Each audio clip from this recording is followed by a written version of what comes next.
Silo is a show that slowly unravelled some of the mystery of the existence of the people living there in season 1, and we all had a lot of questions after every episode, but season 2 is moving at a much faster pace and we're getting those reveals quicker than I honestly ever thought.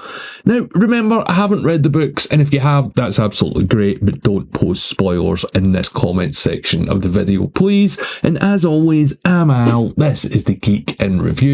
So let's get to Silo Season 2, Episode 3. So this week we find out a lot, we learn more about what happened to the ruined silo and a better idea of when it happened. Jules also realises that her cleaning not going to plan and her surviving is going to have some huge implications for everyone that she left behind in the prime silo as well. Speaking of which, Bernard, Sims, Meadows and Billings all seem to have their own plates spinning in this episode, and Jules' dad seems to finally pick a side as well. But the big one of this episode is we finally meet the man behind the door called Solo, which is the title of this episode. So let's get to it, but before that, if you haven't done it already and you've viewed any of my other Silo videos, make sure you subscribe to the channel and leave a like if you make it all the way to the end as well. So this episode picks up where we left Juliette with a mysterious man behind the door. Now, I do think that this guy, who we later find out is called Solo, is the child that we seen back in episode 1 in the flashback to what happened in this silo. Initially, I thought it was a girl, but rewatching it, it does seem to be a boy. And the way that Solo talks and behaves, it seems that he's been trapped here since he was a very young child. He kind of reminds me in Victor from, if you watch that show. Hey, also do videos on that as well. But yeah, there's just something about Solo where you get the idea that he didn't exactly have a normal existence here in this silo. Of course, he doesn't want to let her in, but he does give her a crucial piece of information here because he does seem to know a lot about what's going on. He tells her that there are 50 silos, and this has absolutely huge implications. We've seen at the end of season 1 that there was quite a few dozen, but it seems that there's even more than we could see there and at the start of season 2 as well.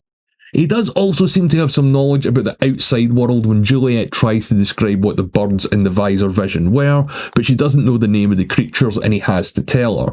So he's definitely got an idea of what Earth was like before whatever happened, but that's for another video.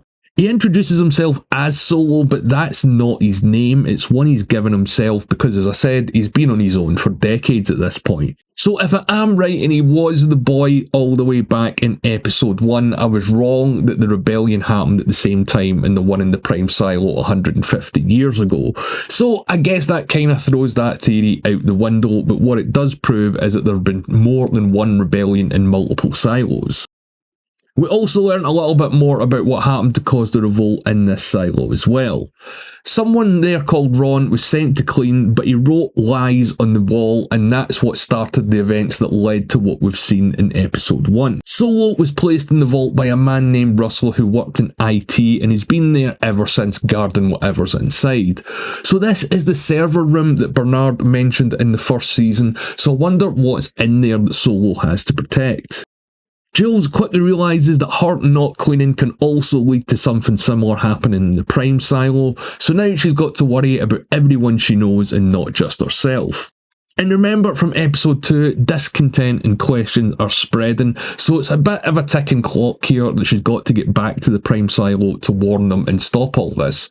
Of course, in order to do that, she's going to need to make her own suit to somehow cross outside. Solo tells her there is material to make more suits, but they're on inaccessible levels. He also asks her why she didn't clean, and she tells him about the whole fake vision thing in the helmet and what it all means. And again, he knows about it all, and he knows that how they do it. He explains that it's super advanced computers.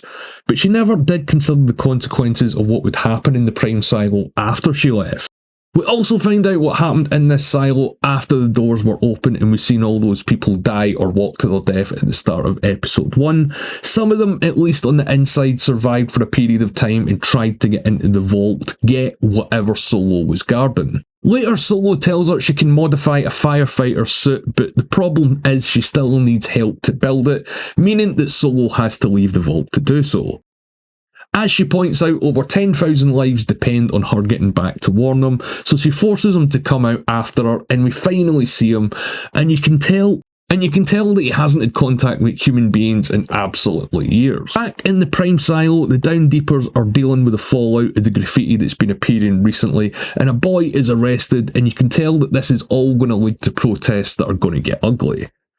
Bernard and Meadows go to the Prime Silo's vault to discuss the order, which is the instructions the founders left, and Bernard doesn't seem to be fully playing by the rulebook on this one. He's not cracking down the way it suggests to stop a momentum rising. Most of the cameras in the Down Deep are now offline after the rumour's been spread about all the surveillance that's been going on, so Bernard is slowly losing his grip down there. He also lies to Meadows, insisting that Juliette asked to clean it rather than admit he framed her. Later on, Meadows speaks to Billings to try and find out if this is the truth or not.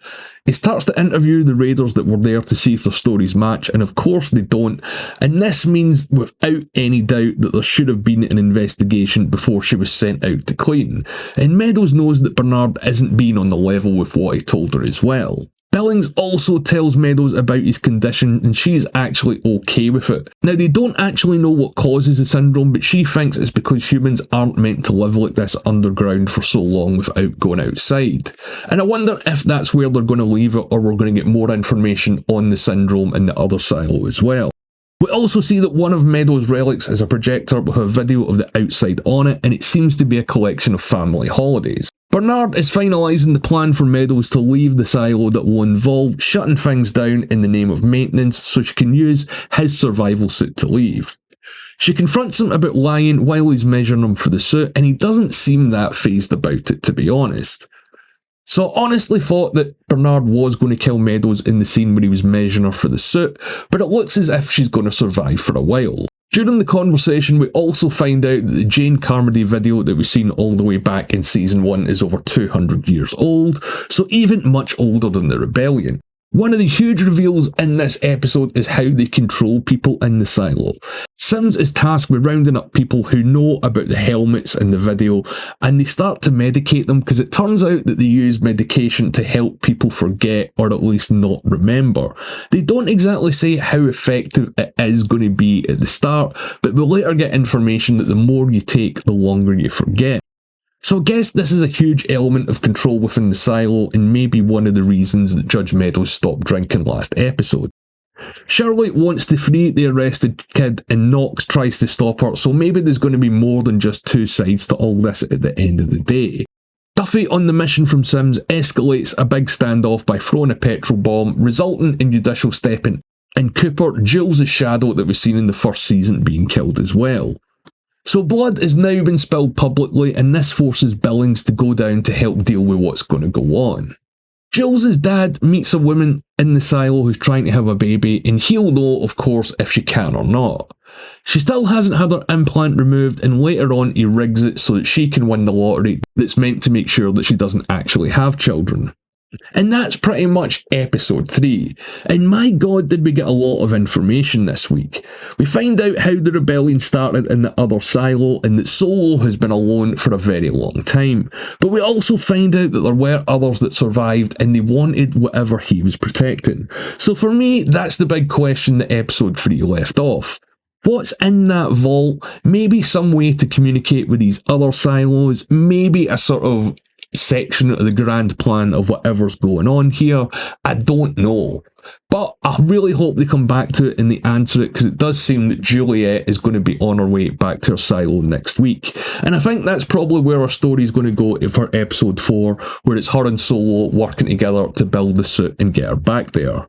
We also find out that Solo just doesn't know more than Jules. He knows more than anyone else we've seen in the season so far, so I wonder what else he's going to reveal while they work together. What I think's going on is the answers are probably there, she just hasn't thought to ask the right questions yet.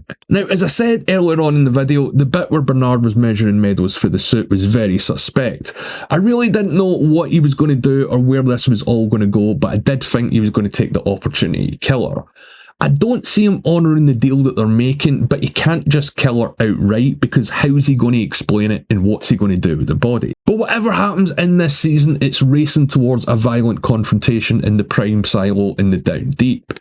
Nox seems to have figured out something about the names on the wall that was listed where they found the digging machine, so I guess it's maybe a list of the rebels' names. I don't know, what do you guys think? I can't think what else it would be at this point, but if you've got any ideas, let me know in the comments below. As I said, this show is really picking up the pace this season and we're not even halfway through yet.